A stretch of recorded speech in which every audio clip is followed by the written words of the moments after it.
கொண்டவன், சீதையை தூக்கிச் சென்றவன், ஸ்ரீராமனால் கொல்லப்பட்டவன்.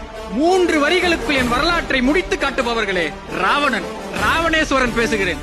ராமன் ஆண்டால் என்ன, ராவணன் ஆண்டால் என்னவா? ராவண ராஜ்யம் தெரியுமா?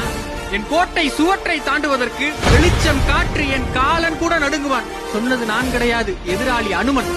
என்னுடைய நகரத்தை சுத்தம் செய்வது நான் வென்றெடுத்த தேவாதி தேவர்கள். ஆனால் பாவம் என்னுடைய மக்கள், அவர்களுக்கு கொண்டாட்டம் என்றால் தெரியாது. காரணம், உலகத்தில் கவலை என்று ஒன்று இருப்பது தெரிந்தால் தானே கொண்டாட்டத்தை உணர முடியும். இசையையும் பாடலையும் மட்டுமே கேட்டு கேட்டு பழகிய காது என் மக்களுடைய காது.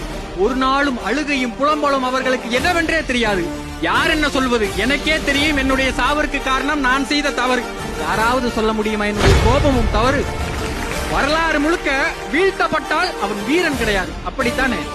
இனி 3 உலகத்திலும் என்னால் வெல்லப்படுவதற்கு எவனுமே கிடையாது என்று 20 கைகளையும் சும்மா வைத்திருப்பது எப்பேற்பட்ட கொடுமை. ஒட்டுமொத்த காப்பியமும் ராவணனை அரக்கனாக பார்த்தது, ஆனால் ராமனை நாயகனாக பார்த்தது, கடவுளாக பார்த்தது. ஆனால் இந்த அரக்கன் மட்டும்தான், அவன் கடவுள் மட்டும் கிடையாது, அதைவிட பலபடி மேலானவன் என்று வேத முதற் காரணன் என்று பரம்பொருளாக பார்த்தேன். அப்படிப்பட்ட ராமன் வேதம் உள்ள வரைக்கும் இந்த உலகத்தில் பேசப்படுவான் என்றால், எதிர்த்து நின்று செத்துப்போன இந்த ராவணனும் உள்ள வரைக்கும் பேசப்பட்டுதான் கொண்டிருப்பான்.